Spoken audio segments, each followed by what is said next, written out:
Salam berjumpa kembali Bapak Ibu, saudara-saudariku yang terkasih, teman-teman sekalian. Pada kesempatan ini saya mengajak kita untuk kembali mendengarkan sabda Tuhan yang kita ambil dari penginjilan Matius bab 21 ayat 28 sampai 32.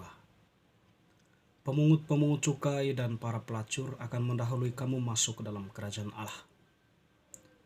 Sekali peristiwa Yesus berkata kepada imam-imam kepala dan tua-tua bangsa Yahudi, "Bagaimana pendapatmu? Ada orang mempunyai 2 orang anak laki-laki.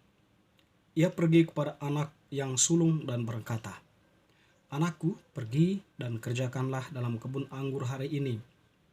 Jawab anak itu, 'Baik, Bapa,' tetapi ia tidak pergi. Lalu orang itu pergi kepada anak yang kedua dan berkata demikian juga. Anak itu menjawab, 'Aku tidak mau.' Tetapi kemudian ia menyesal dan pergi. Siapa di antara kedua orang itu yang melakukan kehendak ayahnya? Jawab mereka, 'Yang terakhir,' kata Yesus kepada mereka. 'Sesungguhnya aku berkata kepadamu, para pemungut cukai dan para perempuan pelacur akan mendahului kamu masuk ke dalam kerajaan Allah. Sebab Yohanes datang untuk menunjukkan jalan kebenaran kepadamu, dan kamu tidak percaya kepadanya. Tetapi para pemungut cukai dan para perempuan pelacur percaya kepadanya. Meskipun kamu melihatnya, tetapi kemudian kamu tidak menyesal, dan kamu tidak juga percaya kepadanya.' Demikianlah sabda Tuhan, terpujilah Kristus."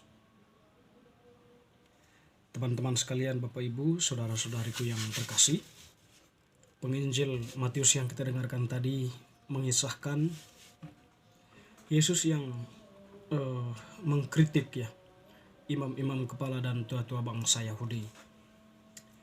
Jadi dalam kisah itu bagaimana Yesus mengangkat sebuah cerita atau juga mungkin kita katakan sebuah perumpamaan. Seorang ayah yang mempunyai 2 orang anak anak pertama dan anak kedua. Jadi ayah ini mungkin ingin mencobai anaknya. Dia datang kepada anak yang pertama lalu menyuruh anak itu untuk pergi ke kebun anggur dan bekerja. Anak itu menjawab ya, tapi kontras dengan jawabannya, dia tidak melakukan apa yang dijawabnya. "Baik, Bapa," tetapi ia tidak pergi. Lalu dia pergi ke anak yang lain, yaitu yang bungsu, menyampaikan hal yang sama. Anak itu pun menjawab dengan jujur, dia menjawab, "Aku tidak mau." Tetapi kemudian anak itu menyesal. Ia menyesali jawabannya karena mungkin dia menentang Allah, menentang ayahnya. Mungkin pernyataannya itu menyakiti hati ayahnya, sehingga anak itu pun menyesal perbuatannya. Tetapi kemudian ia menyesal dan pergi melakukan apa yang disuruh, yang diminta oleh ayahnya. Kemudian di sini Yesus semacam membuat sebuah sintesa dengan mengajukan sebuah pertanyaan. Siapa yang melakukan kehendak ayah? Tentu mereka sepakat menjawab anak yang kedua. Nah, di situ tentu Yesus kemudian menyampaikan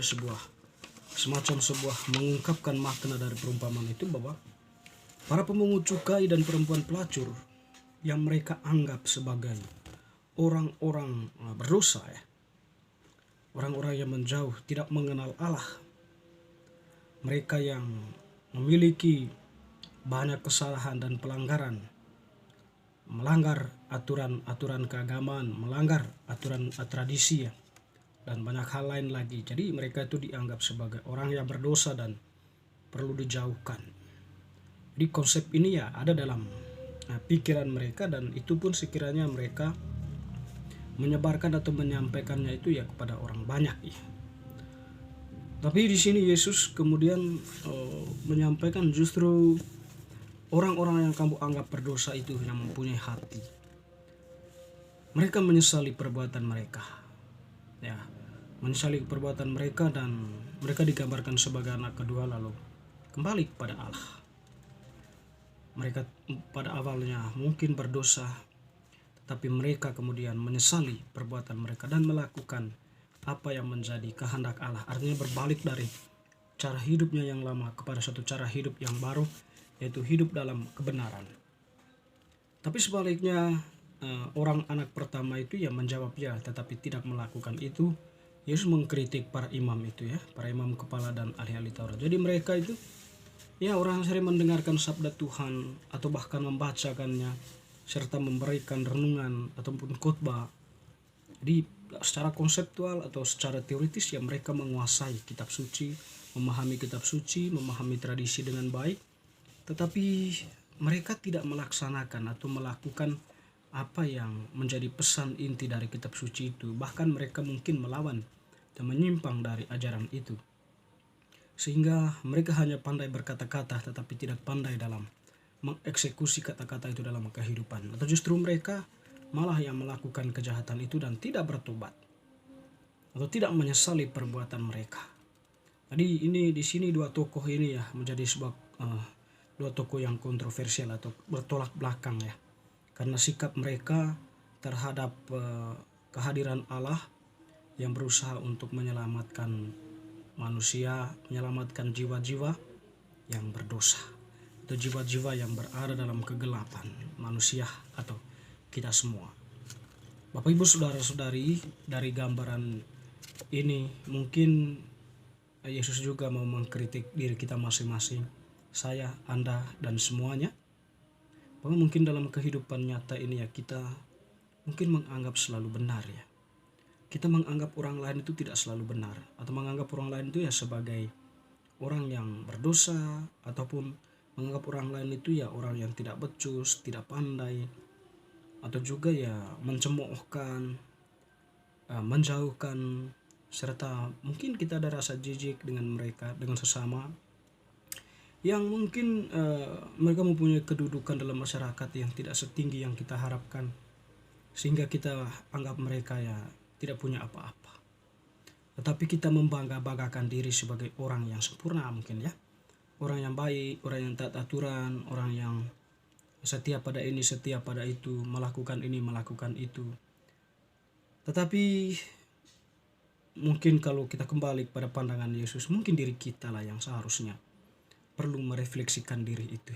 Mungkin kita dinabobokan oleh konsep kita sendiri tentang kebaikan kita sendiri, tentang kesempurnaan kita sendiri. Kita tidak melihat orang lain secara lebih mendalam. Kita hanya melihat orang lain dari pihak kita, sehingga kita pun mencap mereka seperti ini, seperti itu. Bahkan menyebarkan gosip atau hoax tentang kelemahan mereka. Di sini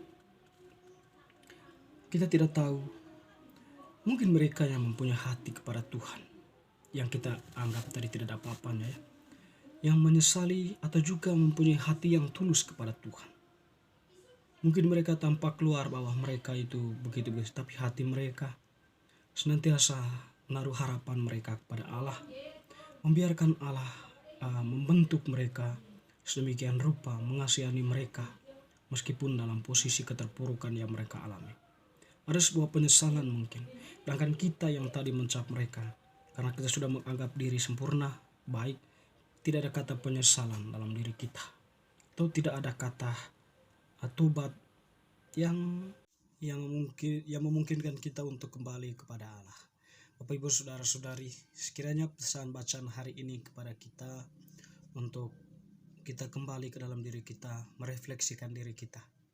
Apakah kita itu seperti para imam atau tetua Yahudi yang selalu membanggakan diri, ataukah kita memilih pribadi-pribadi pemungut cukai dan para pelacur yang dianggap berdosa, tetapi mempunyai hati yang tulus untuk menyesali perbuatan kita. Tuhan sudah mengatakan, "Aku datang untuk menyelamatkan orang berdosa, bukan untuk orang benar." Oleh karena itu, Tuhan itu senantiasa membuka ruang bagi kita untuk datang kepadanya, bagi kita yang berdosa ini untuk bersimpuh, berlutut, memohon pengampunan dan menyesali perbuatan-perbuatan yang tidak berkenan kepadanya, dan juga membangun suatu tekad yang baru untuk memulai hidup yang baru, sehingga kita pun sungguh-sungguh menjadi orang-orang yang berkenan bagi Allah dan siap melaksanakan apa yang diperintahkan Allah kepada kita masing-masing sebagai anak-anaknya. Dengan demikian kita menjadi orang-orang yang senantiasa seperti yang dikatakan Yesus, orang yang diperkenankan untuk masuk ke dalam kerajaan Allah. Sekiranya teman-teman, Bapak Ibu Saudara-saudari yang terkasih, bacaan hari Minggu biasa yang ke-26 ini senantiasa meneguhkan iman kita. Amin.